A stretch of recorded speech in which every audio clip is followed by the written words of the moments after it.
नमस्कार, मैं सुनीता कथा मंथन में आप सबका स्वागत करती हूँ।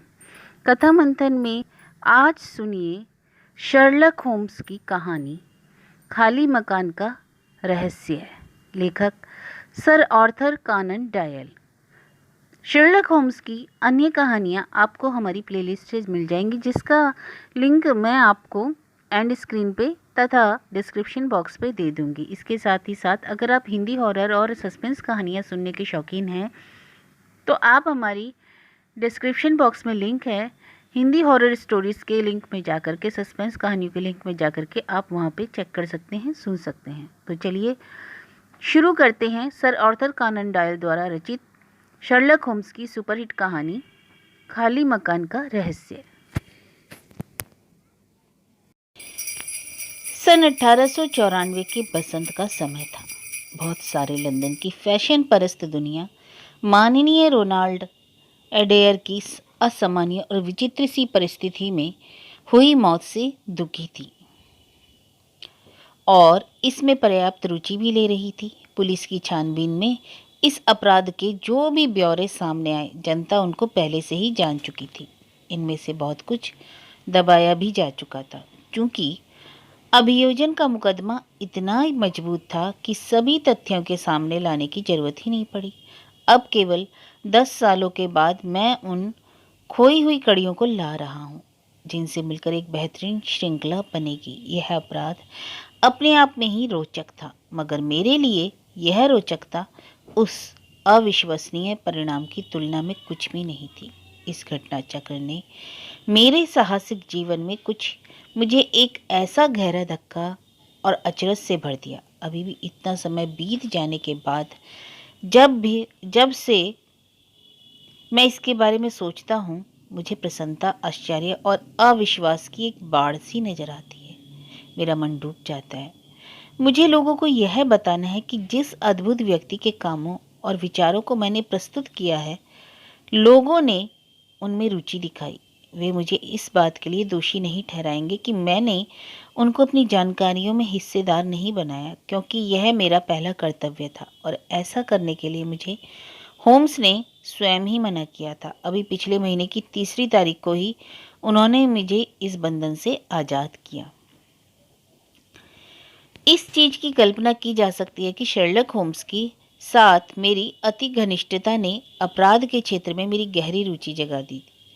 उनकी गैर मौजूदगी में लोगों को के सामने आने वाली कई तरह की समस्याओं को ध्यानपूर्वक समझने में भी मैं कभी असफल नहीं हुआ। यहाँ तक कि कई बार अपने खुद के संतोष और उसके समाधान के लिए मैंने उन तरीकों का इस्तेमाल भी किया। हालांकि मैं सफलता से तटस्थ ही रहा, परंतु एडेयर की त्रासदी के अलावा उनमें से कोई भी चीज़ नहीं थी जिसने मुझे प्रभावित किया।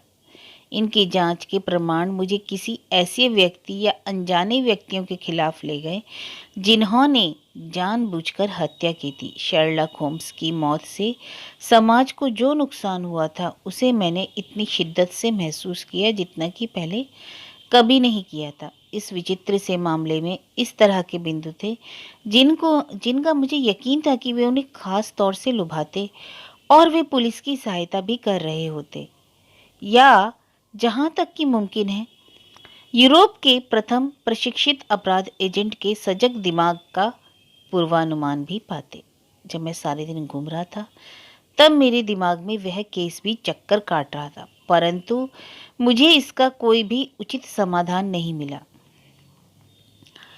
कहानी की पुनरावृत्ति के जोखिम से बचने के लिए मैं इसके तथ्यों को संक्षेप में ही दोहराऊंगा, क्योंकि वे लोगों को जांच के परिणाम के रूप में पहले से ही पता है। माननीय रोनाल्ड एडेनेयर मेनुथ के अर्ल के दूसरे बेटे थे, जो कि उस समय ऑस्ट्रेलिया के उपनिवेशों में से किसी एक के गवर्नर थे।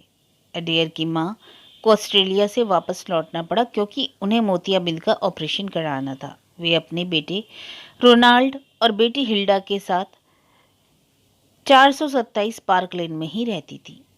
ये युवा समाज के संभ्रांत लोगों के बीच उठते बैठते थे और इनकी ना तो कोई किसी के साथ दुश्मनी थी और ना ही इनकी कोई खास गंदी आदतें थी। इनकी सगाई क्रॉसटीयर्स की मिस एडिथ बुडले के साथ हुई थी, मगर कुछ ही महीने पहले उनके आपसी समझौते से यह सगाई टूट गई। इस घटना ने अपने पीछे किसी तरह के भावनात्मक चिन्ह भी नहीं छोड़े थे। चूंकि इनकी आदतें और स्वभाव भावुकता विहीन थी, इसलिए इनका बचा हुआ जीवन संकीर्ण और रूढ़िगत सामाजिकता से ही गुजरता था। ऐसा होने पर भी इस अभिजात वर्गीय आराम से जिंदगी जीने वाले व्यक्ति की विचित्र और आकस्मिक मौत 30 मार्च 1894 को रात 10 और 11:20 के बीच हो गई। रोनाल्ड एडेयर को ताश खेलने का शौक था, पर वह ऐसे दांव नहीं लगाता था जिससे उसे नुकसान हो। वह बॉल्डविन, कैवेंडिश और बैंक्टल ताश क्लबों का सदस्य था। यह पता चला कि अपनी मौत वाले दिन खाना खाने के बाद उसने अंतिम वाले क्लब में ताश भी खेला था। वहीं पर उसने दोपहर में भी ताश खेला था। इसके गवाह वही लोग थे जिन्होंने उसके साथ ताश खेले, जैसे मिस्टर मरे, सर जॉन हार्डी और कर्नल मोरान। इन्होंने बताया कि खेल बराबरी पर ही छूटा था। अडेयर अधिक नहीं, शायद 5 ही पाउंड हारे थे। उसकी तकदीर ने उसका साथ दिया और इतने नुकसान से उस पर कोई फर्क नहीं पड़ने वाला था। वह करीब करीब हर रोज किसी एक या दूसरे क्लब में ताश जरूर खेलता था और अक्सर जीतकर ही उठता था। सबूतों से यह भी जानकारी मिली थी कि कर्नल मॉरेन का पार्टनर बनकर उसने कुछ हफ्ते पहले एक बैठक में 420 पाउंड गॉडफ्रे मिलनर और लॉर्ड वालमोर से जीते थे। उसकी मौत के बाद की छानबीन से उसका इतिहास इतना ही पता चला, और जिस दिन उसकी हत्या हुई उस दिन क्लब से रात को 10 बजे ही लौट आया था। उसकी माँ और बहन उस शाम किसी संबंधी के घर गई हुई थी। वहां मौजूद नौकरानी ने बताया कि उसने एडेयर को दूसरी मंजिल पर सामने वाले कमरे में घुसते हुए देखा, जिसको सामान्यतः वह अपनी बैठक कक्ष के रूप में ही इस्तेमाल करता था। उस नौकरानी ने आतिशदान के जलाए जाने की भी आवाज़ सुनी और धुआं होने पर खिड़की खोल दी। 11:20 तक, जब तक कि मैडम मैनुथ और उसकी बेटी वापस नहीं आ गई, उसने कोई भी आवाज़ नहीं सुनी थी। शुभ रात्रि कहने की चाहत से उसने उनके बेटे के कमरे में घुसने की कोशिश की, पर कमरे का दरवाज़ा भीतर से बंद था और उसके आवाज़ देने और थपथपाने पर भी भीतर से कोई जवाब नहीं आया। दूसरों की सहायता लेकर दरवाज़ा जबरदस्ती खोला गया। वह बेचारा युवक टेबल के पास पड़ा हुआ था। रिवाल्वर की गोली से उसके सिर के चिथड़े उड़ गए थे, परंतु कमरे में किसी तरह का हथियार नहीं मिला। टेबल पर 10 पाउंड और 17 पाउंड के सोने व चांदी की कीमत वाले बैंक नोट पड़े हुए थे और यह सारा धन छोटी छोटी गड्डियों में था। वहाँ कागज पर भी कुछ अंक लिखे थे और उनके सामने उसके क्लब के कुछ मित्रों के नाम भी थे। इन सब से यह अनुमान लगाया जा सकता था कि अपनी मौत से पहले वह ताश के खेल में हुई अपनी हार या जीत का हिसाब लगा रहा था। परिस्थितियों को देखने के बाद यह मालूम हुआ कि मामला कुछ अधिक ही जटिल लगता था। सबसे पहले तो इस बात का कोई कारण नहीं मिला कि इस युवक ने कमरा अंदर से बंद क्यों कर रखा था। यह भी मुमकिन था कि शायद हत्यारे ने ऐसा किया हो, फिर खिड़की से भाग गया हो। कूदने के लिए यह ऊंचाई करीब 20 फीट की थी और नीचे केसर की क्यारियों के मसले जाने तथा घर से सड़क तक की पास की पतली पट्टी पर भी कोई चिन्ह नहीं थे। इसका मतलब था कि इस युवक ने खुद ही दरवाजा भीतर से बंद किया था, मगर उसकी मौत कैसे हुई? बिना कोई निशान छोड़े कोई भी खिड़की तक नहीं पहुंच सकता था। मान ले किसी आदमी ने खिड़की से गोली चलाई, तब वह गोली असाधारण ढंग से चली होगी, तभी इसने इतनी घातक चोट की। हालांकि पार्क लेन एक बहुत ही चहल पहल वाली जगह है और इस मकान से 100 गज की ही दूरी पर घोड़ा गाड़ी का एक स्टैंड भी है। किसी ने भी गोली चलने की आवाज़ नहीं सुनी। फिर भी एक आदमी तो मरा ही था और रिवाल्वर से एक गोली भी निकली थी। यह गोली इतनी नुकीली और घातक थी कि इससे कोई भी तुरंत मर सकता था। यही था पार्क लेन का रहस्य, जिसमें किसी भी कारण का अभाव नजर आ रहा था, क्योंकि जैसा कि मैं पहले ही बता चुका हूँ, युवक एडेयर की किसी से भी दुश्मनी नहीं थी। और इस कमरे से धन और कीमती चीजें भी हटाने की कोशिश नहीं की गई थी। सारे दिन मैं इन्हीं तथ्यों को अपने दिमाग में उलटता पलटता रहा और किसी ऐसे विचार पर पहुंचने का प्रयास करता रहा जो कि उन्हें आपस में मिला सके। साथ ही साथ मैं कम से कम रुकावट वाली दिशा भी ढूंढता रहा जिसे मेरा साथी प्रत्येक छानबीन का शुरुआती बिंदु बताता था। मैं यह मानता हूँ कि मैंने इस मामले में बहुत ही कम प्रगति की है। शाम को 6 बजे मैं टहलता हुआ पार्क लेन के आखिर में ऑक्सफोर्ड स्ट्रीट तक आ पहुंचा। वहीं फुटपाथ पर कुछ निठल्ले लोग खड़े थे और मुझे वह मकान दिखाकर उस खिड़की की ओर इशारा कर रहे थे। यह वही मकान था जिसे मैं देखने पहले भी आ चुका था। एक लंबा पतला सा आदमी जिसने रंगीन चश्मा लगा रखा था। मेरे अनुमान से वह सादे कपड़ों में कोई जासूसी था और अपनी ही कोई कहानी सुना रहा था। वह जो कुछ भी कह रहा था वहां खड़ी भीड़ उसे सुन रही थी। मैंने उसके पास पहुंचकर उसे सुना और उसका आकलन बहुत ही बेहुदा लगा, इसलिए कुछ निराश होकर वापस मुड़ा। और जैसे ही वापस मुड़ा मैं ठीक मेरे पीछे खड़े एक बुजुर्ग विकलांग आदमी से टकरा गया और उसकी कई किताबें जमीन पर बिखर गई जिन्हें लेकर वह कहीं जा रहा था। मुझे याद है कि जब मैं उन किताबों को उठा रहा था तभी मैंने उसमें से एक का शीर्षक देखा, वृक्ष पूजन का मूल।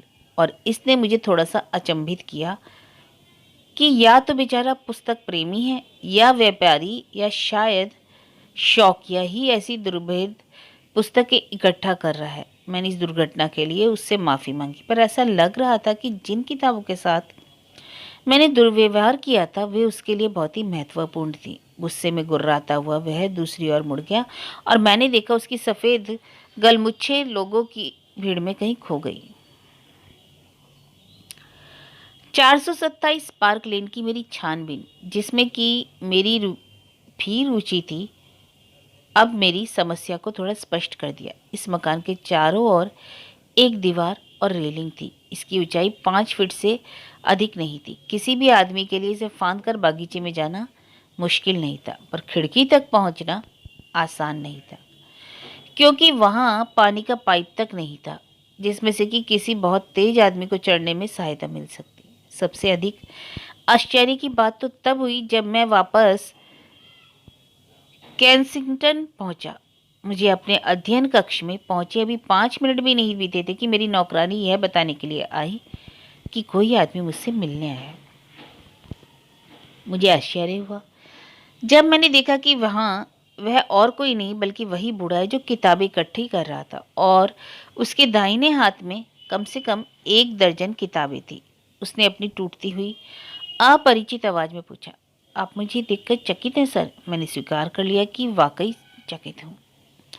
मेरे पास भी दिमाग है और जब मैंने आपको इस घर में घुसते हुए देखा तब मैं आपके पीछे लंगड़ाता हुआ आ गया। मैंने सोचा कि मैं अंदर आ जाऊं और उस भले आदमी को देखूं और बताऊं कि यदि मेरा व्यवहार थोड़ा रूखा था तब भी मेरा आशय आपको नुकसान पहुंचाने का नहीं था और आपने जो किताबें उठाकर मुझे दी मैं उसके लिए आपका एहसानमंद हूँ। मैंने कहा, आपने बहुत तकलीफें उठाई, क्या मैं जान सकता हूँ कि आपको कैसे पता चला कि मैं कौन हूँ? जी हाँ सर, मैं आपका ही पड़ोसी हूँ। चर्च स्ट्रीट के कोने पर मेरी किताबों की एक छोटी सी दुकान है। मुझे यकीन है कि आपको वहाँ देखकर मुझे बहुत ही खुशी हुई होगी। आपको वहाँ बड़ा सुकून मिलेगा सर। यहाँ मेरे पास कुछ किताबें हैं जैसे British birds, the holy war, Catullus. आप इन्हें रख सकते हैं। केवल 5 खंडों में ही आपकी अलमारी का दूसरा खंड खाना भी भर जाएगा। यह तो बहुत ही अस्त व्यस्त है, क्यों है ना? मैंने अपना सिर पीछे की ओर घुमाया और अलमारी की ओर देखा। जैसे ही वापस मुड़ा मैंने देखा कि शर्लक होम्स मेरी पढ़ने वाली टेबल के बगल में खड़े होकर मुस्कुरा रहा था। मैं तुरंत ही खड़ा हो गया और आश्चर्य से उनकी तरफ कुछ सेकंड तक देखता रहा। मुझे ऐसा लगा कि मैं बेहोश हो जाऊंगा। ऐसा अनुभव मुझे जीवन में पहली और आखिरी बार हुआ था। वाकई मेरी आंखों के सामने धुंधलका सा छा गया। जब साफ हुआ तब मैंने महसूस किया कि मेरे कॉलर के बटन खोले जा चुके हैं और ब्रांडी के बाद वाला तीखा स्वाद मेरे होठों पर पड़ा हुआ था। होम्स मेरी कुर्सी पर झुका हुआ था और उनके हाथ में उनका मुखौटा था। जो आवाज़ मुझे अच्छी तरह से याद थी, उसी आवाज़ में उन्होंने कहा, प्रिया वॉटसन, मैं तुमसे 1000 बार माफ़ी मांगता हूँ। मुझे इस बात का अंदाज़ा भी नहीं था कि तुम पर इसका इतना अधिक असर होगा। मैंने उसे झट अपनी बाहों में भर लिया, रो पड़ा। होम्स, क्या वाकई आप हैं? क्या आप सचमुच जिंदा हैं? क्या वह वाकई मुमकिन था कि आप एक भयानक खाई से बाहर निकल आए? अरे अरे, एक मिनट रुको। क्या तुम इन बातों को सुन सकते की हालत में हो? मैंने तुम्हें अचानक प्रकट होकर बड़ा धक्का पहुंचाया है। नहीं, मैं बिल्कुल ठीक हूँ, पर होम्स, मुझे अपनी आंखों पर मुश्किल से ही विश्वास हो रहा है। हे भगवान, मैं सोच नहीं पा रहा हूँ कि आप आप आप मेरे कमरे में खड़े हैं। मैं उनकी बाहों को कसकर पकड़ा और अपने हाथ के नीचे उनकी पतली पर हट्टी कट्टी बाहों को महसूस किया। मैंने कहा, तुम कोई रूह नहीं हो और मैं तुम्हें देखकर बहुत ही खुश हूँ। बैठ जाओ और मुझे बताओ कि तुम उस भयानक खाई से बाहर कैसे निकले।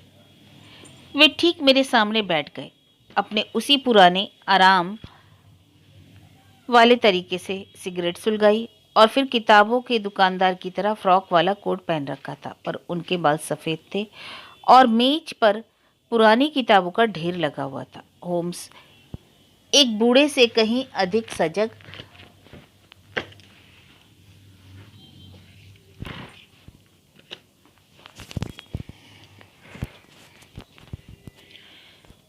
होम्स एक बूढ़े से कहीं अधिक सजग और पतला दिख रहा था और उसकी गरुड़ सरी की आकृति पर एक सफ़ेदी सी झलक रही थी, जिससे पता चलता था कि उसका हाल का जीवन स्वस्थ नहीं था।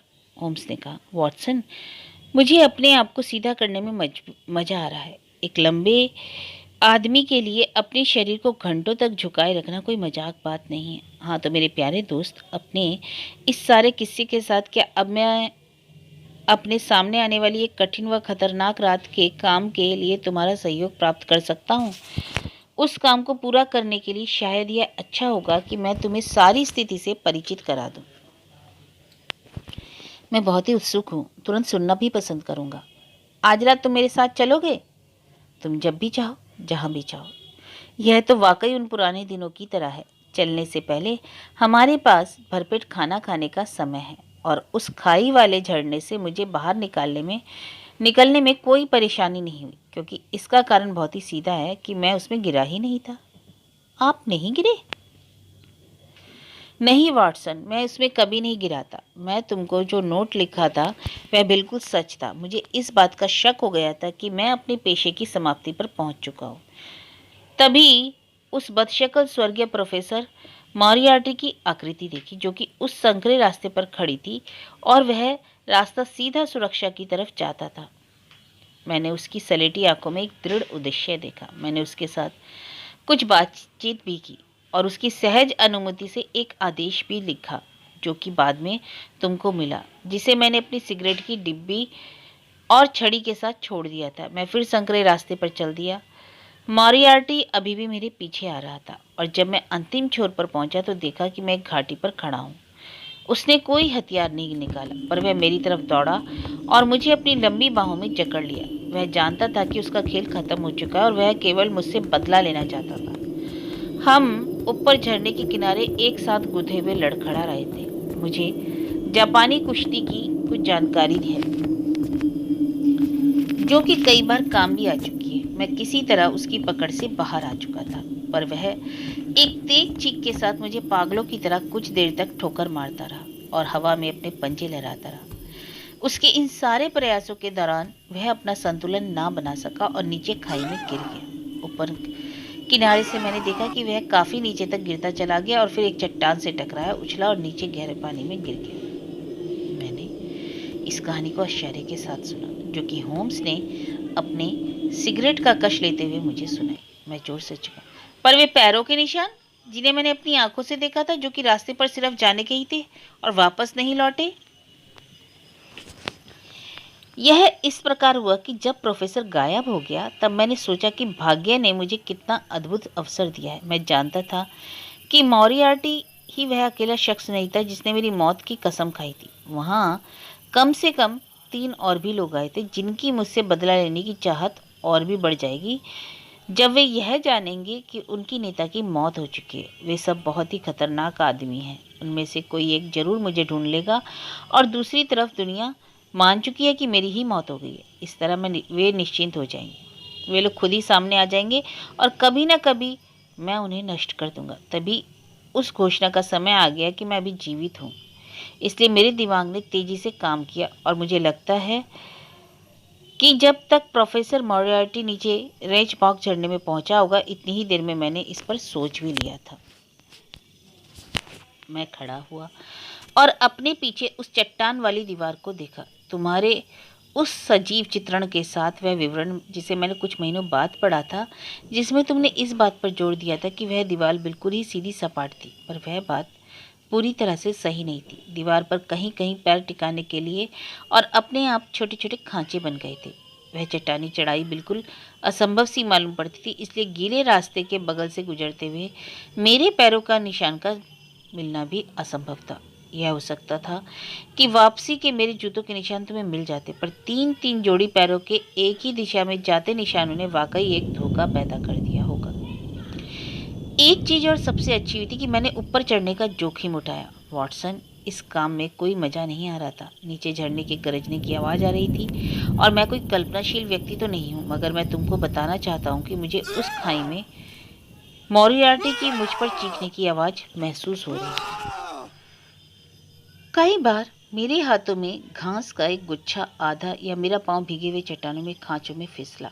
मुझे लगा मैं गया, पर मैंने ऊपर चढ़ने के लिए संघर्ष किया और कई फीट नीचे की चट्टान पर पहुंच गया, जो कि मुलायम हरी काई से भरी हुई थी और जहां मैं दिखाई ना देकर बहुत ही आराम की हालत में लेट सकता था। मैं वहीं लेटा हुआ था जहां प्रिया वाटसन, तुम और तुम्हारे सहयोगी बहुत ही दयनीय तरीके से मेरी मौत की स्थितियों की छानबीन कर रहे थे। अंत में जब तुम सभी ने अपनी कभी ना बदलने वाली गलत धारणा को बना लिया, तुम वापस होटल चले आए, तब भी मैं वहीं अकेला पड़ा रहा। मैंने सोचा कि मैं अपने रोमांचकारी कारनामों की समाप्ति पर पहुंच चुका हूं, परंतु एक बिना उम्मीद वाली घटना ने मुझे दिखाया कि अभी भी मेरे लिए कुछ आश्चर्यजनक चीजें बची हुई हैं। तभी एक बड़ी सी चट्टान ऊपर से गिरी, मेरे पीछे जोर की आवाज करते हुए रास्ते पर टकराई और फिर उछलकर झरने में गिर गई। एक मिनट तो मुझे लगा कि यह एक दुर्घटना है, पर अगले ही पल मुझे अंधेरे आसमान की तरफ एक आदमी का सिर दिखाई पड़ा और फिर एक दूसरा पत्थर वहीं गिरा जहां मैं लेटा हुआ था। इस पत्थर से मेरे सिर की दूरी सिर्फ 1 फीट की थी। इसका मतलब बिल्कुल साफ था कि मॉरियार्टी अकेला नहीं था, इसका पूरा गिरोह था। यहाँ तक कि एक झलक ने मुझे दिखा दिया कि इस आदमी का गिरोह कितना खतरनाक है। जब प्रोफेसर मुझ पर आक्रमण कर रहा था तो उसकी सुरक्षा के लिए उसके साथ एक गार्ड भी था। बहुत दूर से वह मुझे दिख नहीं रहा था, पर वह अपने साथी की मौत और मेरे बचे रहने का भी गवाह था। उसने थोड़ा सा इंतजार किया और फिर ऊपर चट्टान का चक्कर लगाने की कोशिश की, जो कि उसका साथी नहीं कर सका था। वॉटसन, मैंने इस बारे में बहुत देर तक नहीं सोचा। फिर मैंने ऊपरी पहाड़ी पर उस कठोर चेहरे वाले को देखा। मैं समझ गया कि वह दूसरा पत्थर उठाने ही वाला था। मैं रास्ते पर रेंगता हुआ आगे बढ़ा। मुझे ऐसा नहीं लगा कि मैं यह कठिन काम होशोहवास में कर रहा था। मेरे लिए उठ पाना काफी कठिन था, पर मेरे पास खतरे की बात सोचने का भी वक्त नहीं था। तभी एक दूसरा पत्थर मेरे पीछे गिरा और मैं उस खांचे को पकड़ किनारे की तरफ हाथों के बल लटक गया। आधी दूरी तक मैं फिसलता रहा, पर ईश्वर की कृपा से मैं रास्ते पर आ गया।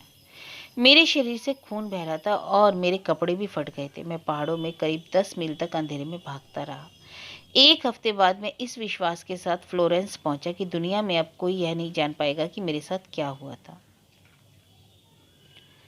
मुझे केवल अपने भाई माइक्राफ्ट पर ही भरोसा था। प्रिया वाटसन, तो मुझे माफ़ कर दो, परंतु यह इतना जरूरी था कि इस बात का दुनिया को पता चल जाए कि मैं मर चुका हूँ। यह बात बिल्कुल ही तय थी कि यदि तुम यह ना सोचते कि मेरी मौत की बात सच है, पर तुमने इतने यकीन से मेरी मौत के बारे में उस दुखद अंत को ना लिखा होता। लेकिन 3 सालों से मैं तुमको लिखने के लिए हमेशा डरता था कि तुम मुझसे अपने लगाव की वजह से असावधानी न कर बैठो, जिससे मेरी यह गोपनीयता भंग हो जाए। इसलिए मैं आज शाम को भी तुमसे मिलकर वापस चला गया, जबकि तुमने मेरी किताबें गिरा दी। मैं उस समय भी खतरे में था कि थोड़ी सी भी जिज्ञासा और भावना मेरी पहचान कर लोगे और सब लोगों का ध्यान खींच लेती, जिसका बहुत ही दुखद और ना सुधरने वाला परिणाम सामने आता। जहाँ तक माइक्राफ्ट का सवाल है, मुझे उसे इसलिए बताना पड़ा कि जब भी मुझे ज़रूरत हो मैं उससे धन ले सकूं। लंदन के हालात इस समय ठीक नहीं हैं और मॉरियार्टी गिरोह के दो बहुत ही खतरनाक आदमी जेल जाने से अभी बचे हुए हैं। मुझसे बदला लेने वाले मेरे दो दुश्मन अभी भी आज़ाद हैं और 2 सालों तक तिब्बत में मैं घूमता रहा और लहासा में आनंद लेते हुए मैंने कुछ दिन प्रमुख लामा के साथ ही बिताए। तुमने नॉर्वे के सिंगरसन की असाधारण खोजों के बारे में पढ़ा, पर मुझे पक्का यकीन है कि तुमने अपने साथी की शायद कोई खबर पड़ी होगी। इसके बाद पार्शिया से होकर मक्का पहुंचा और थोड़ा ही पर रोचक समय खलीफा के साथ खाटोम में गुजरा, जिसका परिणाम यह हुआ कि मैंने विदेश कार्यालय में भी बात कर ली। फ्रांस के लिए वापस आते समय मैंने कुछ महीने कोलतार निकासी के अनुसंधान में भी बिताए और जिसका संचालन मैंने दक्षिण फ्रांस के मॉन्ट पेलियर की एक प्रयोगशाला में भी किया था। अपने खुद के संतोष और यह जानकर कि मेरा एक दुश्मन लंदन में है, मैं वापस जाने ही वाला था कि तभी तभी पार्क लेन के इस खास रहस्य की खबर ने मुझे जल्दबाजी के लिए मजबूर कर दिया। इस खबर ने अपनी खासियत से मुझे लुभाया ही नहीं, बल्कि इसने मुझे कुछ खास खास निजी अवसरों के लिए भी आमंत्रित किया। मैं तुरंत ही लंदन आ गया और बेकर स्ट्रीट में मैंने अपने लोगों से संपर्क किया, जिसमें मिसेस हार्टसन पर तो दौरा ही पड़ गया। माइक्राफ्ट ने मेरा कमरा और मेरे कागज बिल्कुल उसी हालत में रखे जैसे कि वे पहले रखे जाते थे। प्रिया वाटसन, देखो, आज ठीक 2 बजे मैं अपनी उसी पुरानी कुर्सी पर बैठा हूँ और केवल यही चाहता हूँ कि मैं अपने पुराने साथी वाटसन को दूसरी कुर्सी पर बैठा देखूँ, जिसकी वह अक्सर शोभा बढ़ाता है। यही वह अद्भुत विवेचना थी जिसे मैंने अप्रैल की उस शाम को सुना था। यदि यह विवेचना उस लंबे अलग तरह के शरीर, सजग व जिज्ञासु शक्ल वाले व्यक्ति के द्वारा नहीं सुनाई जाती, जिसे मैंने सोचा भी नहीं था कि मैं फिर से देखूंगा, तब यह एक ऐसी विवेचना होती जो कि मेरे लिए बिल्कुल ही अविश्वसनीय होती। होम्स के व्यवहार से यह मालूम पड़ता था कि उसने मेरी पीड़ा को समझ लिया और उसकी करुणा शब्दों से अधिक उनके व्यवहार में झलक रही थी। होम्स ने कहा, वॉटसन, काम ही दुख की सबसे बड़ी औषधि है और आज की रात हम दोनों के पास एक छोटा सा काम है, जिसे यदि हम सफलता के परिणाम तक पहुंचा देते हैं, तब तक यह कार्य हमारे जीवन को पृथ्वी पर पूरी तरह चरितार्थ कर देगा। होम्स, तुम सुबह से पहले काफ़ी कुछ देख और सुन पाओगे। हमारे पास बातचीत करने के लिए अतीत के 3 साल हैं। 9:30 बजने दो, तभी हम खाली मकान के रहस्य पर बातें शुरू करेंगे। जब मैंने खुद को घोड़ा गाड़ी में उसके पीछे बैठा हुआ पाया, मेरी रिवॉल्वर जेब में थी और दिल में उत्साह भरा हुआ था, तब यह समय वाकई उन पुराने दिनों की तरह ही लग रहा था। होम्स बिल्कुल शांत और स्थिर बैठे हुए थे। जैसे ही सड़क पर लगे खंभों की रोशनी उनके गंभीर चेहरे पर पड़ी, तभी मैंने देखा कि विचार में डूबे होने की वजह से उनकी भौहें सिकुड़ गई हैं और उनके पतले होंठ भिजे हुए हैं। मैं यह तो नहीं जानता था कि लंदन में अपराधियों के घने जंगल में हम किस जंगली जानवर का शिकार करने वाले हैं, पर मुझे अपने शिकारी की स्थिति में इस बात का पक्का यकीन था कि मामला काफ़ी गंभीर है। उनकी अर्थपूर्ण मुस्कुराहट कभी कभी उनके चेहरे पर हमारी खोज लिए एक अच्छे शकुन की तरह दिख रही थी।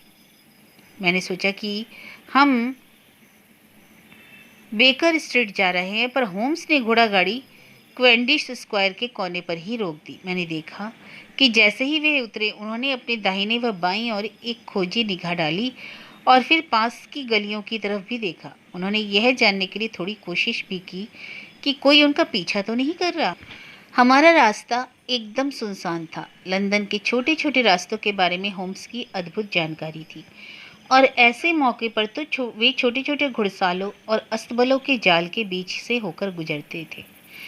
उनकी मौजूदगी के बारे में मुझे कुछ भी पता नहीं था। अब हम एक पतली सी सड़क पर आ गए, जहाँ किनारे पुराने और बदरंग से घर कतार में बने हुए थे। यह रास्ता हमें मैनचेस्टर स्ट्रीट और फिर ब्लेडफोर्ड स्ट्रीट की तरफ ले जाता था। यहीं पर वे एक संकरे से रास्ते की तरफ मुड़े और हम खुले मैदान से होकर एक लकड़ी के मकान के भीतर पहुंचे। यहाँ पहुंचकर उन्होंने चाबी से उस मकान के पीछे का दरवाज़ा खोला। हम मकान के भीतर भीतर साथ ही घुसे और घुसते ही होम्स ने दरवाज़ा बंद कर दिया। यहाँ बहुत अंधेरा था, पर मुझे ऐसा लग रहा था कि यह मकान बिल्कुल ही खाली था। नंगे फर्श पर हमारे जूतों से चलने की आवाज़ आ रही थी और हमारे फैले हाथों ने तभी दीवार को छुआ जिस पर कागज के फीते लटके हुए थे। होम्स की पतली और ठंडी उंगलियों ने मेरी कलाई को जकड़ रखा था। वह मुझे एक बड़े से हॉल की तरफ ले गया जहां दरवाजे के ऊपर रोशनदान से आती धुंधली रोशनी दिखाई पड़ रही थी। ठीक यहीं पर होम्स अचानक दाहिनी तरफ मुड़ा और हम एक बड़े चौकोर कमरे में आ गए जिसके कोनों में काफ़ी अंधेरा था, पर दूर सड़क से आती धुंधली रोशनी बीच में पड़ रही थी। खिड़कियों पर मोटी धूल जमी हुई थी और वहाँ लैंप भी नहीं था। हम आपस में एक दूसरे को उंगलियों के सहारे से ही पहचान सकते थे। मेरे साथी ने अपना हाथ मेरे कंधे पर रखा और अपने होठों को मेरे कान के पास ले आए और फुसफुसाते हुए बोले, क्या तुम्हें पता है कि हम कहाँ हैं? उस धुंधली खिड़की की तरफ घूरते हुए मैंने कहा, यह जगह पक्के तौर पर बेकर स्ट्रीट ही है। बिल्कुल ठीक, हम अपने पुराने क्वार्टर के ठीक सामने कैडन हाउस में हैं। पर हम यहाँ क्यों हैं? क्योंकि यहाँ से बहुत ही अच्छा दृश्य दिखाई पड़ता है। प्रिया वॉटसन, थोड़ी सी तकलीफ उठाओ और इस खिड़की के पास आओ, पर इस बात का ध्यान रखो कि तुम बाहर ना दिखाई पड़ो। अब अपने पुराने कमरे की तरफ देखो, बिल्कुल परियों की कहानी की तरह लगेगा। हम देखेंगे कि 3 सालों की मेरी गैर मौजूदगी ने मेरी तुमको चौंका देने वाली शक्ति पूरी तरह से खो दी है क्या?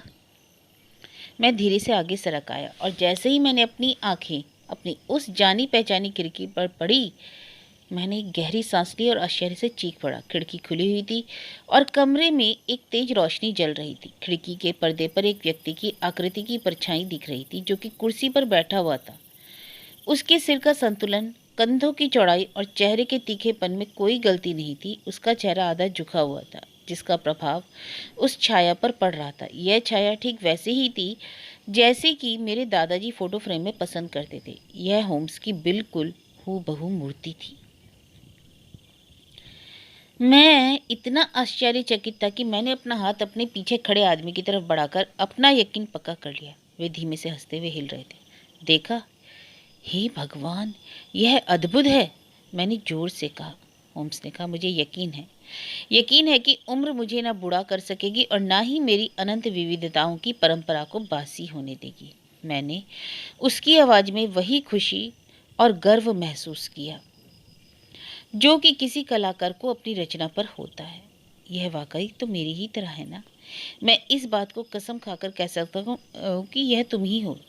इसे बनाने का श्रेय ग्रेनोबल के मॉसियर ऑस्कर म्यूनिर को जाता है, जिन्होंने इसको बनाने में अपने कुछ दिन लगाए थे। यह मूर्ति मॉम की है। बाकी सब कुछ मैंने आज दोपहर में ही बेकर स्ट्रीट पहुंचकर किया है। पर क्यों? क्योंकि प्रिया वॉटसन, मेरे पास इस बात के पक्के कारण है कि मैं ये चाहता हूँ कि जब भी यहाँ ना रहूँ तब कुछ लोग यह सोचे कि मैं यहीं हूँ। तुम्हें लगता है कि तुम्हारे कमरों पर निगरानी रखी जाती है? मैं जानता हूँ कि वे निगरानी रख रहे हैं। कौन लोग? अरे मेरे पुराने दुश्मन वॉटसन, वही गिरोह जिसका नेता रेज वॉक झरने में डूबकर मर गया था। तुम्हें याद होगा कि केवल वही लोग जानते हैं कि मैं जिंदा बच गया हूँ। उनको यह विश्वास होगा कि मैं कभी ना कभी तो अपने कमरे में वापस लौटूंगा। उन्होंने लगातार निगरानी रखी है और आज सुबह उन्होंने मुझे आते हुए देखा था। तुम्हें कैसे पता चला? जब मैंने अपनी खिड़की से बाहर झाँका तब मुझे उनका संतरी दिखाई पड़ा जिसे मैं पहचानता था। वह कम घातक आदमी था। उसका नाम पार्कर है। उसका पेशा गला घोटना, और इस काम को वह तार से बखूबी अंजाम देता है। मुझे इसकी कोई परवाह नहीं। मुझे अधिक डर उस भयानक आदमी से है जो कि इसके पीछे है। वह आदमी मोरियार्टी का पक्का मित्र है। यह वही आदमी है जिसने ऊपर पहाड़ी से मुझ पर पत्थर बरसाए थे। यह आदमी लंदन का सबसे खतरनाक और चालाक अपराधी है। यही वह आदमी है जो कि आज की रात मेरे पीछे पड़ा है वॉटसन, और यही वह आदमी है जो कि इस बात से अनजान है कि हम भी उसके ही पीछे हैं। मेरे साथी की योजनाएं अब धीरे धीरे खुद ब खुद खुलती जा रही थी। इसी सुविधाजनक एकांत जगह से देखने वाले देखे जा रहे थे और रास्ता चलने वालों पर ध्यान रखा जा रहा था। उधर से आती हुई एक पतली सी छाया हमें लुभा रही थी और हम इसके शिकारी थे। हम अंधेरे में चुपचाप खड़े थे और जल्दी जल्दी जाती आती आकृति जो कि हमारे सामने कई बार गुजरी उसे हम ध्यान से देख रहे थे। होम्स बिल्कुल ही शांत और स्थिर थे, पर मैं कह सकता हूँ कि वे बहुत ही सजग थे। उनकी आंखें हर आने जाने वाले आदमी पर टिकी हुई थी। आज की रात बहुत ही ठंडी थी और नीचे सड़क पर तेज हवा सीटी की आवाज़ के साथ बह रही थी। बहुत से लोग सड़क पर आ जा रहे थे। उनमें से ज़्यादातर ने कोट और गले में मफलर जैसी चीज़ पहन रखी थी। एक बार मुझे ऐसा लगा कि मैंने एक ही चेहरे को 2 बार देखा है। खास तौर से उन 2 आदमियों पर ध्यान दिया जो कि हवा से बचने के लिए उस मकान के छोटे से बरामदे पर रुके थे। मैंने अपनी साथी का ध्यान उन दोनों की ओर दिलाया, परंतु उसने बहुत ही कम अधीरता दिखाई और सड़क पर ध्यान से देखता रहा। उन्होंने कई बार अपने पैर बदले और दीवार पर अपनी उंगलियां तबले की तरह थपथपाई। मुझे ऐसा लग रहा था कि अब वह बेचैन हो रहा था, क्योंकि उसकी योजना उसकी उम्मीद के अनुसार नहीं काम कर रही थी। धीमे धीमे जब रात आधी बीत गई और सड़क पर लोग भी आने जाने बंद हो गए, तब वे कमरे में बेचैन होकर इधर उधर टहलने लगे। मैं उन्हें कुछ कहने ही वाला था कि तभी मैंने उस रोशनी वाली खिड़की की तरफ देखा और मुझे बहुत ही आश्चर्य हुआ। मैंने होम्स की बाहें पकड़ी और उन्हें उस ओर देखने का इशारा किया। मैंने जोर से कहा, वह परछाई वहाँ से हट गई है। वहाँ कोई आकृति नहीं दिखाई पड़ रही, बल्कि उसका पीछे का हिस्सा हमारी तरफ हो गया है। पिछले 3 साल वाकई उनके स्वभाव की कठोरता को कम नहीं कर पाए। यह उनकी खुद की तुलना में उनकी कम बुद्धिमानी वाली सक्रियता की ही अधीरता थी। होम्स बोले, वाकई इसे हटा लिया गया। वाटसन, मैं कितना बेवकूफ़ हूँ कि मैंने एक मूर्ति खड़ी कर दी और सोचा कि यूरोप में के इतने खूंखार अपराधी इससे धोखा खा जाएंगे। हम इस कमरे में 2 घंटे से हैं और मिसेस हडसन ने इस आकृति को 8 बार हटाया बढ़ाया, यानी हर चौथाई घंटे में 1 बार। वह सामने से ऐसा करती नहीं, इसलिए इनकी परछाई नहीं पड़ी। होम्स ने एक ठंडी सांस खींची। अंधेरी कमरे की मध्यम रोशनी में मैंने उनका सिर झुका हुआ देखा और उनकी पूरी मुद्रा में एक दृढ़ सजगता थी। बाहर सड़क बिल्कुल सुनसान थी। वे दोनों आदमी शायद अभी भी उस मकान के छोटे से बरामदे में दुबके हुए थे, परंतु अब मैंने उनको नहीं देखा। चारों तरफ शांति और अंधेरा था। सामने के उस पीले पर्दे पर काली आकृति की छाया पड़ रही थी। तभी उस सुनसान चुप्पी से मैंने फुसफुसाने की महीन सी आवाज़ सुनी, जिसमें एक खास तरह की उत्तेजना थी। होम्स ने तुरंत ही मुझे कमरे के अंधेरे कोने की तरफ खींच लिया, पर मुझे चुप रहने की चेतावनी भी दी। उनकी जकड़ी हुई उंगलियों में एक कंपन था। हमारे सामने की सड़क बिल्कुल सुनसान थी। तभी अचानक कुछ ऐसा एहसास हुआ जिसकी उसकी तेज समझ ने पहले ही भांप लिया। एक धीमी सी रहस्यमयी आवाज़ मेरे कानों में पड़ी। यह आवाज़ बेकर स्ट्रीट की तरफ से नहीं आ रही थी, बल्कि उसी मकान के पीछे से आ रही थी जहां हम छिपे हुए थे। एक दरवाज़ा खुला और फिर बंद हो गया। अगले ही पल गलियारे में पैरों की प्रतिध्वनि सुनाई पड़ी। इसकी प्रतिध्वनि खाली मकान में गूंज रही थी। होम्स दीवार के पास दुबक गए और मैंने भी वही किया। मेरा हाथ रिवॉल्वर की मूठ पर कस गया। उस अंधेरे में झांकते हुए मैंने एक आदमी की धुंधली सी आकृति देखी, जो कि खुले हुए दरवाजे के अंधेरे से भी अधिक काली थी। वह आदमी एक पल के लिए रुका और फिर आगे की तरफ रेंगता हुआ हमारे मन में एक डर सा पैदा करता हुआ आगे की ओर बढ़ गया। वह केवल मुझसे 3 गज की ही दूरी पर था और इसे वहां पर मेरी मौजूदगी का अंदाज भी नहीं था। मैंने उससे खुद को टकराने से बचा लिया। वह बिल्कुल मेरे ही पास से गुजर गया और बिना आवाज किए ही उसने खिड़की का पर्दा आधा फुट ऊपर उठा दिया। जैसे ही वह उस खुली खिड़की के सामने बैठा और बाहर सड़क से उस गंदे शीशे से होकर आती धुंधली रोशनी उसके चेहरे पर पड़ी, जो कि बहुत कम भी नहीं थी, वह आदमी काफ़ी उत्तेजित दिख रहा था। उसकी आंखें 2 तारों की तरह चमक रही थी और उसका जबड़ा भींचा हुआ था।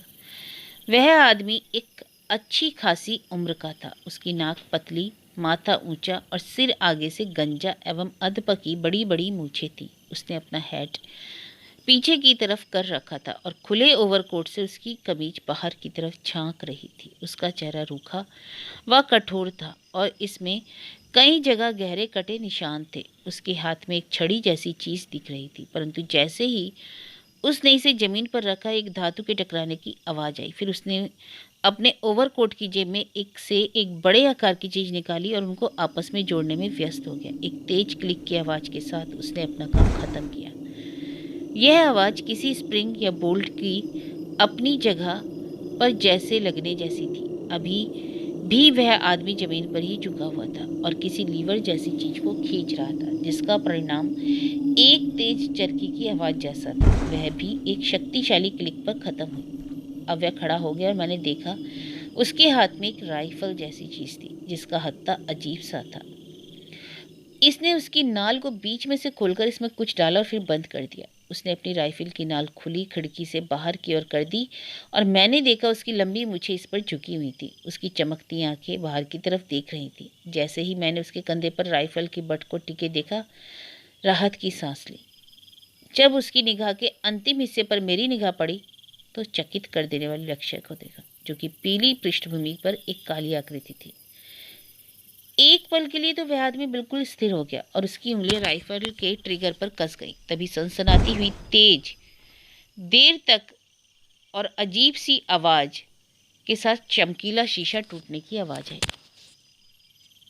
ठीक उसी समय होम्स उस आदमी की पीठ पर चीते की तरह झपटे और उसे चेहरे के बल जमीन पर गिरा दिया। वह आदमी अगले ही पल उठा और उसने पूरी ताकत के साथ होम्स का गला पकड़ लिया, पर उसी समय मैंने अपने रिवॉल्वर की मुठ से उसके सिर पर चोट की और वह जमीन पर गिर पड़ा। मैं भी उस पर झपट पड़ा। तभी मेरे साथी ने एक तेज सीटी बजाई, जिसे सुनते ही कुछ दौड़ते हुए कदमों की आवाज़ और सामने दो वर्दीधारी पुलिस के जवान आते दिखे, जिनके पास सादे कपड़ों में एक जासूस भी था। ये सभी सामने के दरवाजे से होते हुए कमरे में घुसे थे। होम्स ने कहा, अरे लैंस्ट्रेट तुम? जी हाँ मिस्टर होम्स, मैंने इस काम को अपने हाथों में ले लिया था और आपको फिर से लंदन में देखकर बहुत ही खुशी हो रही है। मेरे ख्याल से तुम्हें थोड़ी गैर सरकारी सहायता की जरूरत है। पिछले 1 साल में हुई 3 हत्याएं जिनका अपराधी नहीं मिला, क्या ये नहीं दिखाती हैं कि किंतु तुमने मॉल से रहस्य को लग सकने वाले समय से पहले ही पता लगा लेते। इसलिए मैं कहता हूँ कि तुमने बहुत ही अच्छा काम किया। हम सभी खड़े थे और हमारा कैदी, जिसे उन कांस्टेबलों ने दोनों तरफ से पकड़ रखा था, वह लंबी लंबी सांसें ले रहा था। सड़क पर लोग इकट्ठा होना शुरू हो गए। होम्स खिड़की की तरफ आगे बढ़े और इसे बंद करके इसका पर्दा गिरा दिया। लैंस्ट्रेट ने 2 मोमबत्तियां जला दी और पुलिस वालों ने अपनी लालटेनों के भी ढक्कन हटा दिए। मैं जब अपने कैदी का चेहरा ठीक से देख सकता था, इस आदमी की शक्ल बहुत ही मर्दानी और क्रूर थी। इसने मुड़कर हमारी तरफ देखा। एक दार्शनिक की तरह उसकी भौहें और भोग विलास वाले उसके जबड़े से पता चलता था कि उस आदमी में अच्छे और बुरे दोनों ही कामों को पूरा करने की क्षमता है। प्रकृति के साधारण खतरनाक चिन्हों को पड़े बिना कोई भी उसकी सनकी पलकों से ढकी क्रूर नीली आंखें, खूंखार चेहरे, आक्रामक और डराने वाली नाक, घनी भौं को देख नहीं सकता था। उसने हम में से किसी पर भी ध्यान नहीं दिया, पर उसकी आंखें होम्स के चेहरे पर खड़ी हुई थी, जिसमें घृणा और आश्चर्य दोनों का ही मिश्रण था। वह बुदबुदा रहा था, तुम बहुत चालाक हो। होम्स ने उसके मुड़े तुड़े कॉलर को ठीक करते हुए कहा, ओह कर्नल, प्रेमियों के मिल जाने से यात्राएं खत्म हो जाती हैं। पुराने नाटक ऐसे ही होते हैं। मुझे नहीं लग रहा कि तुम्हें देखकर मुझे खुशी महसूस हो रही है। हालांकि राइखिन बाग के झरने के ऊपर जब मैं लेटा था, तब तुमने मुझ पर ध्यान देने की मेहरबानी की थी। कर्नल अभी भी मेरे साथी को एकटक घूरता हुआ बोला, बहुत धूर्त हो तुम। होम्स ने कहा, मैंने अभी तक तुम्हारा इससे परिचय नहीं करा है। यह आदमी कर्नल सेबेस्टियन मोरान है और किसी समय यह इंडियन आर्मी में था। हमारी ईस्टर्न एम्पायर का यह बेहतरीन निशानेबाज रह चुका है। कर्नल, मैं सही कह रहा हूँ ना कि चीतों के शिकार में तुम्हारा कोई सानी नहीं है? होम्स फिर बोले, मेरी साधारण सी योजना ने इतने पुराने शिकारी को धोखा दे दिया। तुम्हें इसका अंदाज होना चाहिए था। क्या तुमने चीते के शिकार के लिए बछड़ा पेड़ से नहीं बांधा है और तुमने अपनी राइफल के साथ पेड़ पर बैठकर इंतजार भी किया होगा? यह खाली मकान मेरा पेड़ है और तुम हो मेरे चीते। कई चीते होने की संभावना की वजह से तुमने अपने पास और भी बंदूकें रखी होंगी, या तुम्हारा निशाना चूकने पर वे काम आती हैं। उसने दूसरी तरफ इशारा करते हुए कहा, यह है मेरी बंदूकें दूसरी, जो कि ठीक वैसी ही थी। फिर गुस्से से गुर्राता हुआ आगे की झपट पड़ा। तभी दोनों पुलिस वालों ने उसे पकड़कर पीछे की ओर ढकेल दिया। उसके चेहरे पर भयानक गुस्सा दिख रहा था। होम्स ने कहा, मानता हूँ मैं कि तुमने मुझे थोड़ा आश्चर्य में डाल दिया। मैंने यह नहीं सोचा था कि तुम इस काम के लिए इस खिड़की का इस्तेमाल करोगे। मैंने सोचा था तुम सड़क से ही अपने काम को अंजाम दोगे, इसलिए मेरे साथी लैंसस्ट्रेड और उसके सहयोगी वहीं तुम्हारा इंतजार कर रहे थे। मेरी वह सारी तैयारी बेकार ही चली गई।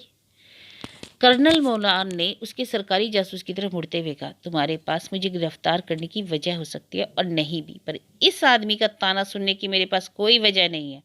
अगर मैं कानून के हाथ में हूं तो कानून को अपने ढंग से काम करने दो। लैंसस्ट्रेड ने कहा, सही बात है, जब हमारे यहाँ से जाने तक आप कुछ भी नहीं कहेंगे। होम्स ने वह शक्तिशाली एयरगन जमीन से उठा ली और इसके काम करने के तरीके को ध्यान से देखने लगे। फिर बोले, यह बहुत ही बेहतरीन हथियार है, इसमें आवाज़ भी नहीं होती और इसकी मारक क्षमता भी अच्छी है। मैं जानता हूँ कि इसे उस प्रोफेसर मॉरियार्टी ने अंधे जर्मन मिस्त्री से ऑर्डर देकर बनवाया था और मैं इसके बारे में कई वर्षों से जानता था। हालांकि इसे इस तरह से परखने का अवसर मुझे कभी नहीं मिला। लैंसस्ट्रेड, मैं इसे लगने वाली गोली पर भी तुम्हारा ध्यान आकर्षित करता हूँ।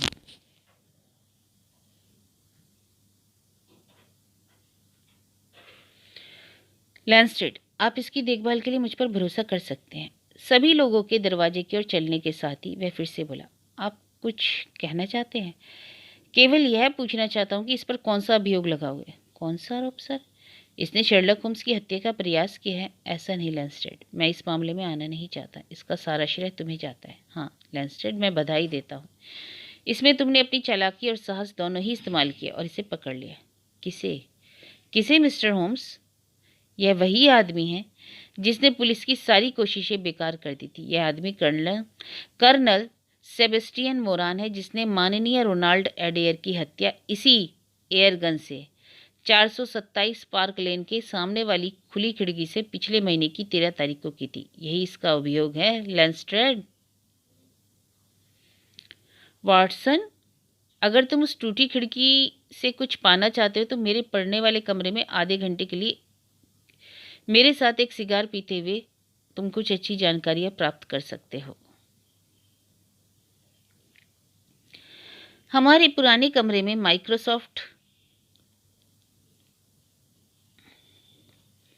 हमारे पुराने कमरे में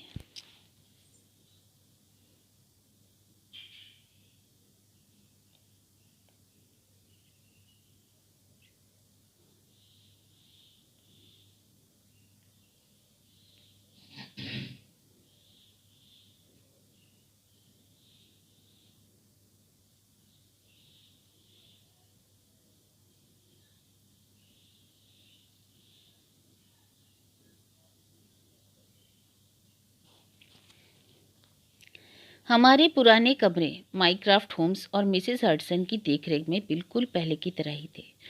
जैसे ही कमरे में घुसा मैंने देखा कि वहाँ एक अप्रत्याशित व्यवस्था थी, परंतु पुराने निशान अपनी जगह पर मौजूद थे। मेज पर एसिड के डब्बे पड़े हुए थे। वहाँ अलमारी में बेकार और संदर्भ ढूंढने वाली किताबों के ढेर लगे थे, जिनमें से बहुत सी किताबों को तो एक आम नागरिक जला देना ही पसंद करेगा। चित्र, वायलिन का डब्बा, पाइप रखने का आला, यहाँ तक कि पर्शियन चप्पलें जिनमें तंबाकू भी पड़ी थी, मेरी आंखों के सामने थी। इस कमरे में दो लोगों का दखल पहले से ही था। एक तो मिसेस हडसन, जिन्होंने हमें घुसते ही ऊपर से नीचे तक देखा। दूसरी वह मूर्ति जिसने रात के रोमांच में वह एक अहम भूमिका अदा की थी। यह मूर्ति रंगीन मोम की थी। इसकी शक्ल मेरे साथी से बिल्कुल हूबहू थी।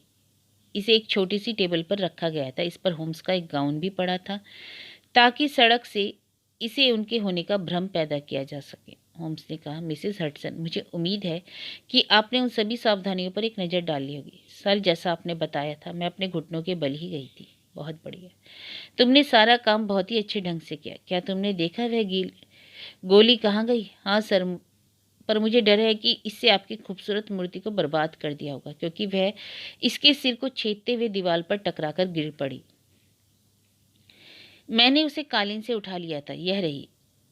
होम्स ने इसे लेकर मुझे दिया और बोले, वाटसन, तुम समझ ही रहे हो कि यह एक रिवॉल्वर की छोटी सी गोली है। कोई बहुत बुद्धिमान व्यक्ति ही होगा जो यह समझेगा कि यह वह गोली एयर गन से निकली है। ठीक है, मिसेस हडसन, आपके सहयोग का मैं बहुत ही आभारी हूँ। वॉटसन, चलो अब तुम्हारी अपनी पुरानी जगह पर बैठते हैं, क्योंकि कई ऐसे विषय हैं जिन पर मैं तुमसे बात करना चाहता हूँ। होम्स ने अपना फर वाला फ्रॉक कोट उतार दिया और उस पुतले से अपना वही पुराना ड्रेसिंग गाउन उठाकर पहन लिया। जब होम्स ने अपने पुतले का टूटा हुआ माथा देखा तो हंसते हुए बोला, पुराना शिकारी दिमाग ने ना तो अपना संतुलन खोया और न ही अपनी आंखों का पैनापन।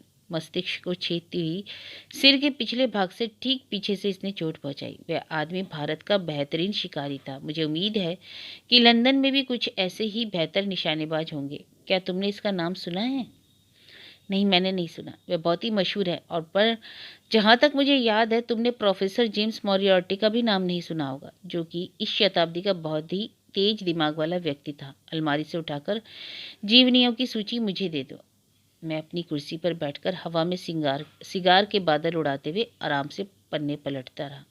एम से मेरा संग्रह काफ़ी अच्छा है। मॉरियार्टी अपने आप ही में काफ़ी विख्यात है, और यहाँ ये जहर खुरान मॉर्गन, और यह है बुरी स्मृति वाला मार्ड्यू, और अब मैथ्यू, जिसने चौरिंग क्रॉस के वेटिंग रूम में मेरा बायां कोने वाला दांत तोड़ दिया था। अब आया हमारा आज की रात वाला दोस्त। होम्स ने किताब मुझे दी। मैंने इसे जोर से पढ़ा। कर्नल मोरान सेबेस्टियन, बेरोजगार, पहले प्रथम बेंगलोर पाइनियर्स में था। पैदाइश लंदन, सन 1840। पुत्र sir Oxton Moran, CB Persia के भूतपूर्व मिनिस्टर। शिक्षा ऑक्सफोर्ड और इटान। सेवाएं Jowaki campaign, Afghan campaign, Charasiab, Sherpur और काबुल। लेखक heavy game of the western Himalayas 1881। 3 months in the jungle 1884। पता conduit street club, the Anglo Indian taker Billy, the bagatelle court club. इसके हाशिए पर होम्स ने लिखा था, लंदन का दूसरी बेहद खतरनाक आदमी। किताब को वापस सौंपते हुए मैंने कहा, यह आदमी तो एक सम्मानित सैनिक रहा है। होम्स ने जवाब दिया, सच सच है ये। एक हद तक इसने कई अच्छे काम किए हैं। यह बहुत ही साहसी आदमी रहा है। इसकी कहानी अभी भी भारत में सुनाई जाती है कि शेर के आधे खाए हुए घायल आदमी के पीछे कैसे ये नाले में रैंकर उतर गया। वॉटसन, कुछ पेड़ ऐसे होते हैं जो एक खास ऊंचाई तक बढ़ते हैं और फिर उसमें अचानक विचित्रता सी विकसित हो जाती है। यह चीज़ उन आदमियों में भी अक्सर देखोगे। मैंने इस सिद्धांत के रूप में महसूस किया है कि व्यक्ति के विकास में उसके पूर्वजों का बड़ा हाथ होता है, और उसके जीवन में अचानक अच्छे या बुरे मोड़ इसलिए आते हैं क्योंकि इन पर उसकी वंश परंपरा का प्रभाव पड़ता है। व्यक्ति के अपने परिवार का निचोड़ जैसा होता है, व्यक्ति वैसा ही बनता है। यह कल्पना भी हो सकती है। खैर, इस बात पर जोर नहीं दे रहा हूँ। चाहे जो भी कारण हो, कर्नल मोरान गलत आदमी बनना शुरू हो गया था। किसी खुली बदनामी के ना होने पर भी भारत में उसका रुकना मुश्किल हो गया था। वह वहाँ सेवा मुक्त हो गया और लंदन वापस आ गया। फिर बुराई में उसने अपना नाम रोशन भी कर लिया। यही वह समय था जब उसे प्रोफेसर मॉरियार्टी ने पसंद कर लिया और उसे अपने आदमियों का मुखिया भी बना दिया। मॉरियार्टी ने उसे खुले हाथों से धन दिया। वह उसमें केवल 1 या 2 बहुत ही ऊंचे दर्जे का काम लेता था, जो कि उसके असाधारण अपराधी नहीं कर पाते थे। तुम्हें सन 1887 की वह घटना शायद याद हो जिसमें लॉर्डर की मिसेस स्टेवर्ट की हत्या हुई थी? नहीं। खैर, मुझे यकीन है कि इसमें भी मोरान का ही हाथ था, पर कुछ भी सिद्ध नहीं किया जा सका। कितनी चालाकी से कर्नल को छुपा दिया गया था जिसमें लॉर्डर की मिसेस स्टेवर्ट की हत्या हुई थी। खैर, मुझे यकीन है कि इसमें भी मोरान का ही हाथ था, पर इससे सिद्ध नहीं किया जा सकता कितनी चालाकी से कर्नल को छुपा दिया गया था। यहाँ तक कि जब मॉरियार्टी का गिरोह तोड़ भी दिया गया तब भी हम उसे अपराधी सिद्ध नहीं कर पाए थे। तुम्हें शायद वह तारीख याद होगी जब तुमने कमरे में पूछा था कि एयरगन के डर से मुझे दरवाजों को कैसे बंद रखना चाहिए। इसमें कोई शक नहीं है कि इसे तुमने मेरी कल्पना ही समझा था। मैं अच्छी तरह से जानता था कि मैं क्या कर रहा हूँ, क्योंकि मैं इस असाधारण गन के बारे में जानता था, और मुझे यह भी पता था कि इसके पीछे दुनिया का एक बेहतरीन निशानेबाज है। जब हम स्विट्ज़रलैंड में थे तब इसने मॉरियार्टी के साथ हमारा पीछा किया था, और यही वह आदमी था जिसने मुझे राइन्ज़ेनबार्ग के कगार पर वे खतरनाक 5 मिनट दिए थे। तुम सोच सकते हो कि मैं अपने फ्रांस के प्रवास के दौरान मैंने अखबार कितने ध्यान से पढ़ा ताकि मैं उससे बच सकूं। जब तक वह लंदन में आज़ाद घूम रहा था, मेरी ज़िंदगी हमेशा खतरे में थी। रात हो या दिन, उसकी काली छाया हमेशा मेरे ऊपर मंडराती थी और आखिरकार उसे मौका मिल ही गया। मैं क्या कर सकता था? मैं उसे देखते ही गोली तो नहीं मार सकता था, नहीं तो कटघरे में होता। मजिस्ट्रेट से इस बारे में कहने से कोई फायदा नहीं था। वे केवल खतरनाक संदेह पर धकल नहीं दे सकते थे, इसलिए मैं कुछ भी नहीं कर सका। किंतु मैंने अखबार की खबरों को यह जानते हुए देखता था कि कभी कभी मैं उसे पकड़ ही लूंगा। तभी रोनाल्ड अडेयर की हत्या की खबर आई। आखिरकार मेरा मौका आ ही गया। मैंने जो किया, इसमें क्या यह नहीं पता चलता कि कर्नल मोरान ने ही यह काम किया है? उसने उस युवक के साथ ताश खेले और क्लब से उसके घर तक पीछा करके उसकी खूनी खिड़की से उसे गोली मार दी। इसमें अब कोई संदेह नहीं। वे गोलियां उसके गले का फंदा बन चुकी है। मैं जैसे ही पहुंचा, मुझे उसके संतरे ने देख लिया और मेरे अनुसार उसने तुरंत कर्नल को मेरी मौजूदगी के बारे में सूचित कर दिया होगा। उसने मेरी वापसी को इस अपराध से जोड़ने में देर नहीं की और इसलिए वह खूंखार तरीके से तैयार हो गया। मुझे पक्का यकीन था कि वह मुझे अपने रास्ते से हटाने की कोशिश करेगा और इसके लिए वह अपने खतरनाक हथियार का भी इस्तेमाल करेगा। मैंने उसके लिए खिड़की का एक बढ़िया लक्ष्य भी रख छोड़ा था। साथ ही साथ पुलिस को भी बता दिया था कि उनकी ज़रूरत पड़ सकती है। और वॉटसन, तुमने उनकी मौजूदगी दरवाजे पर बिल्कुल सही समय देखी थी। मैंने न्यायिक सबूत के लिए इसका इस्तेमाल भी किया था, पर मैंने सपने में भी नहीं सोचा था कि वह अपने आक्रमण के लिए यही जगह चुनेगा। वॉटसन, क्या अभी भी बताने के लिए कुछ बचा है? हाँ, आपने अभी तक यह स्पष्ट नहीं किया कि माननीय रोनाल्ड एडेयर की हत्या के पीछे कर्नल का मकसद क्या था। ओहो प्रिय वाटसन, जहाँ अधिकतर तार्किक दिमाग असफल होते हैं, वहाँ हम अनुमान का इस्तेमाल करते हैं। मौजूदा सबूतों के ऊपर हर कोई अपनी धारणा बनाता है और आपकी धारणा मेरी ही तरह सही भी हो सकती है। तब आप क्या धारणा बना चुके हैं? मेरे ख्याल से वास्तविकता को बताना कठिन नहीं है। कर्नल मोरान और उस युवक एडेयर के भी सबूतों से यह पता चला कि उन्होंने काफ़ी धन जीता था। इसमें कोई शक नहीं कि मोरान ने बेईमानी की थी। वैसे इस बात को मैं बहुत पहले से ही जानता था। मुझे यकीन है कि एडेयर के हत्या वाले दिन ही यह पता चल गया था कि मोरान बेईमानी कर रहा है। संभव है कि उसने मोरान से अकेले में बात भी की होगी, उसकी पोल खोल देने की धमकी भी दी होगी, यह भी कहा होगा कि वह क्लब को अपना त्यागपत्र दे दे और आगे से ताश न खेलने की कसम खा ले। इसमें कोई शक नहीं था कि अडेयर के जैसा युवक तुरंत ही एक जाने माने अपनी से बड़ी उम्र के आदमी की पोल खोलकर उसकी घोर बदनामी कर देता। शायद उसने वैसा ही किया, जैसा कि मैं बता चुका हूँ। क्लब से निकाले जाने पर मोरान बर्बाद हो जाता, क्योंकि उसे ताश की बेईमानी के खेल से ज़्यादा फायदा होता था। इसलिए उसने एडेयर की हत्या उसी समय कर दी जब वह इसका हिसाब लगा रहा था कि उसे खुद कितना धन वापस करना है, क्योंकि उसके साथी ने बेईमानी की थी। उसने अपना दरवाज़ा इसलिए बंद कर लिया था कि घर की औरतें वहाँ अचानक ना आ जाएं और यह जानने की कोशिश ना करने लगें कि वह इन नामों और सिक्कों को लेकर क्या कर रहा है। अब तो जो होना था सो हो गया। मुझे इसमें कोई शक नहीं है कि आपने सच्चाई को ढूंढ निकाला। अब वह अदालत में तय होगा या नहीं होगा, चाहे जो भी हो। पर इस बीच कर्नल मोरान हमारे लिए परेशानी का कारण नहीं बनेगा। वॉन हर्डर की वह हमेशा मशहूर एयरगन अब स्कॉटलैंड यार्ड के संग्रहालय की शोभा बढ़ाएगी। शर्लक होम्स अब अपनी जिंदगी को फिर से उन रोचक छोटी छोटी समस्याओं की छानबीन में लगाने के लिए आजाद था, जिसका अवसर लंदन का जटिल जीवन उसे विपुल मात्रा में देता रहता था।